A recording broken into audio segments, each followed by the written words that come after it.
अब अभिव्यक्ति का माध्यम क्या होना चाहिए?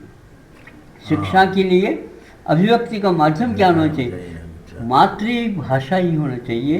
प्रथम कक्षा से लेकर के 12वीं कक्षा तक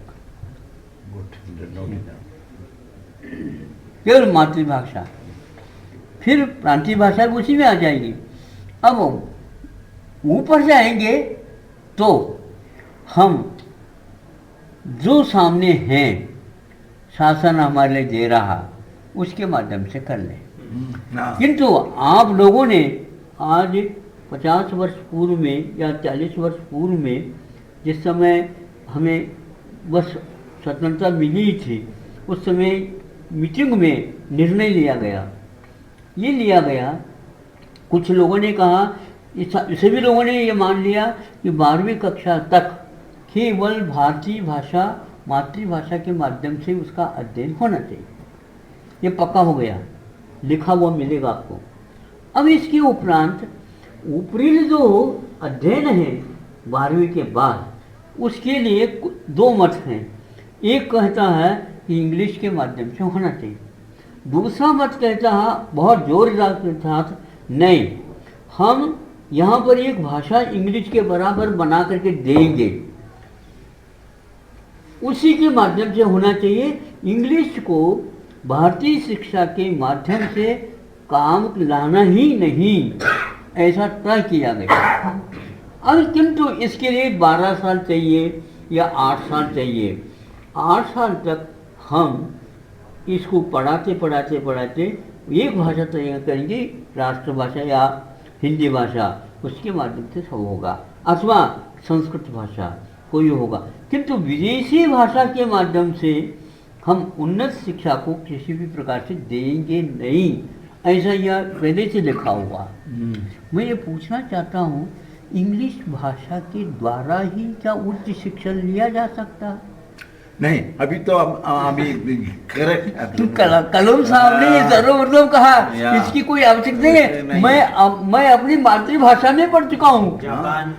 रशिया, चाइना, जर्मनी, फ्रांस, कोई अपनी यूज करते हैं। चीन, चीन, इजराइल, सारे आगे है, भारत बहुत पीछे है। और अभी भी भारत रट रहा है, इंग्लिश के बिना उन्नति नहीं। ये एक मोह है, ये क्यों है क्या है हम नहीं समझ सकते। गांधी जी भी इसके बारे में खिलाफ थे, जिसको मैं मानने के लिए तैयार नहीं।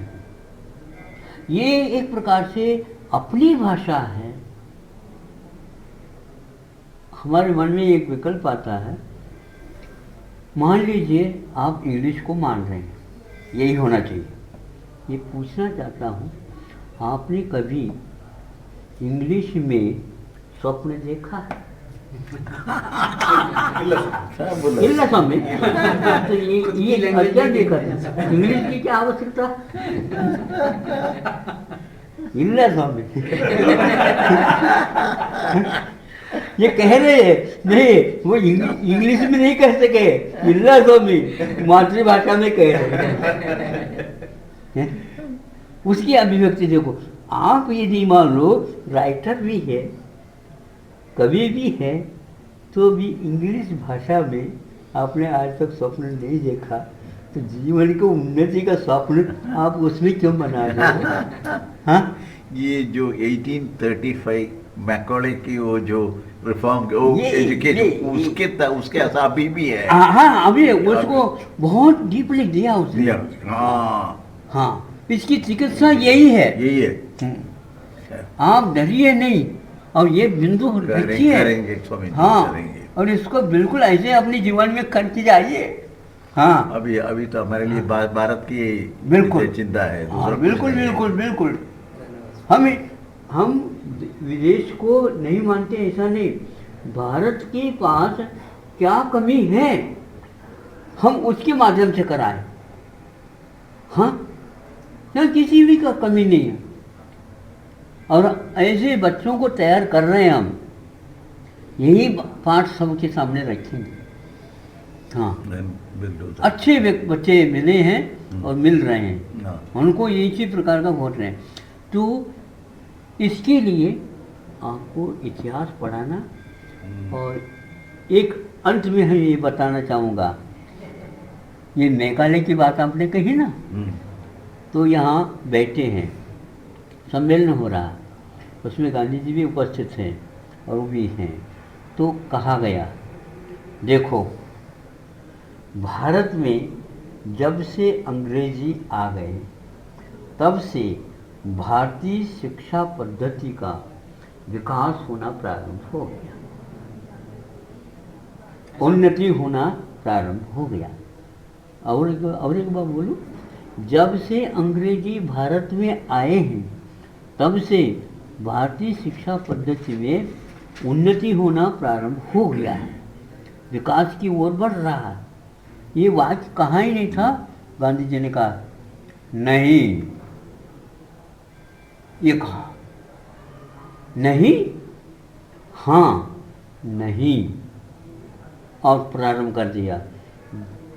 फिर क्या है, जब से अंग्रेजी भारत में आए तब से ही भारतीय शिक्षा पद्धति में पतन होना प्रारंभ हो गया है। That's correct. That's correct. Absolutely. ये कहा, क्या कह रहे हो, मैं ठीक कह रहा हूँ, क्या सिद्ध करते हो? सिद्ध करना तो एक बात में नहीं हो सकेगा, किंतु उसके लिए समय चाहिए, मैं करके दिखाऊंगा। इसके बाद ये बात एक अपने साथी या उनके जो सेवक थे उनके लिए कहा, ये ऐसा ऐसा हुआ।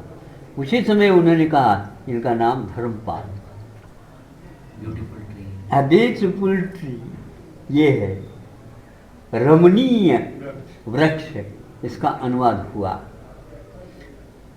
हमको भी है लिखना पढ़ना, हमको भी है आगे बढ़ना, तुम भी बोलो।